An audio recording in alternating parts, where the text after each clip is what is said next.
अस्सलाम वालेकुम to everyone, welcome to Digitech learning. आज की वीडियो में हम सीखेंगे कि हम माइक्रोसॉफ्ट वर्ड की डॉक्यूमेंट में पिक्चर्स कैसे इंसर्ट करते हैं। तो बढ़ते हैं आज की क्लास की तरफ। पिक्चर इंसर्ट करने के लिए हमें यहाँ से इंसर्ट टैब पे क्लिक करना है। इंसर्ट टैब पे जब हम क्लिक करेंगे तो यहाँ पे हमें पिक्चर्स का ऑप्शन मिलेगा। इस ऑप्शन पे हमें क्लिक करना है।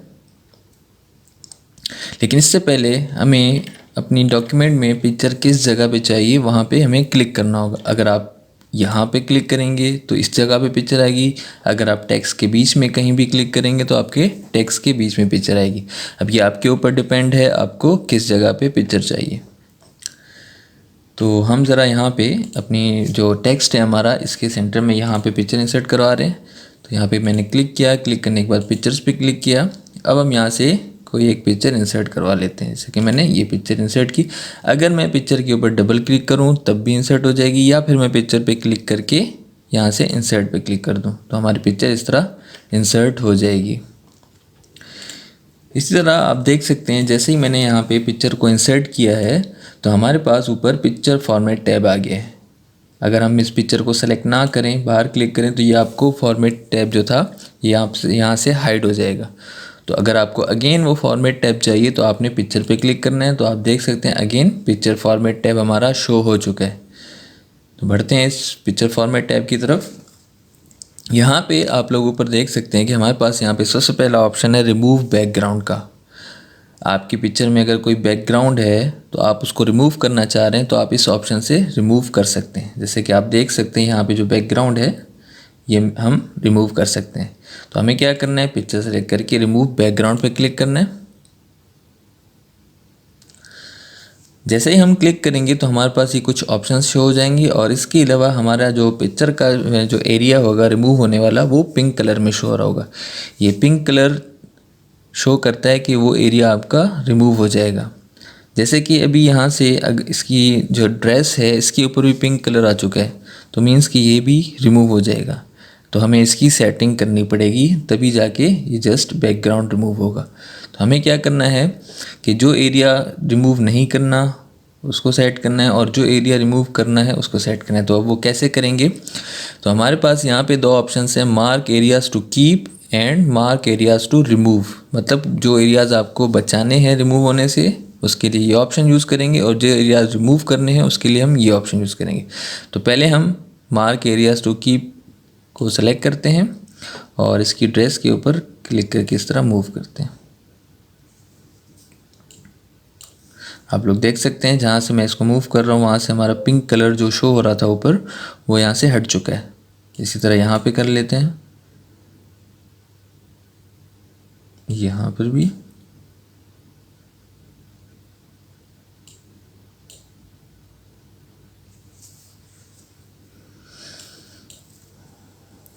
आप देख सकते हैं अब हमारा जो ड्रेस का एरिया था वो बिल्कुल ठीक हो चुका है, मतलब उसकी जो सिलेक्शन है वो ठीक हो चुकी है। इसके अलावा यहाँ पे ऊपर थोड़े बाल हैं, यहाँ पर भी रिमूव कर लेते हैं इनको।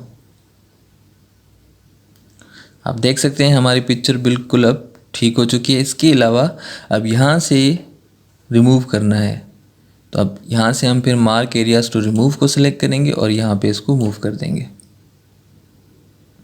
आप देख सकते हैं हमारा जो बैकग्राउंड है जस्ट वही पिंक कलर में है, बाकी सब बिल्कुल ठीक शो हो रहा है। अब हम यहाँ से कीप चेंज पे क्लिक कर देंगे तो आप देख सकते हैं इस पिक्चर का बैकग्राउंड रिमूव हो चुका है, वाइट बैकग्राउंड बन चुका है। अगर आपको कोई ऐसी पिक्चर जिसका बैकग्राउंड किसी और कलर में हो उसको वाइट कलर में करना है तो आप इस ऑप्शन को यूज़ कर सकते हैं। इसी तरह नेक्स्ट हमारे पास ऑप्शन है करेक्शंस का। करेक्शंस पे मैंने क्लिक किया और यहाँ से आप पिक्चर की ब्राइटनेस कंट्रास्ट को सेट कर सकते हैं और शार्प एंड सॉफ्टन को सेट कर सकते हैं। आप ज़रा पिक्चर पे गौर करें, आपको फ़र्क शो होता हुआ दिखेगा।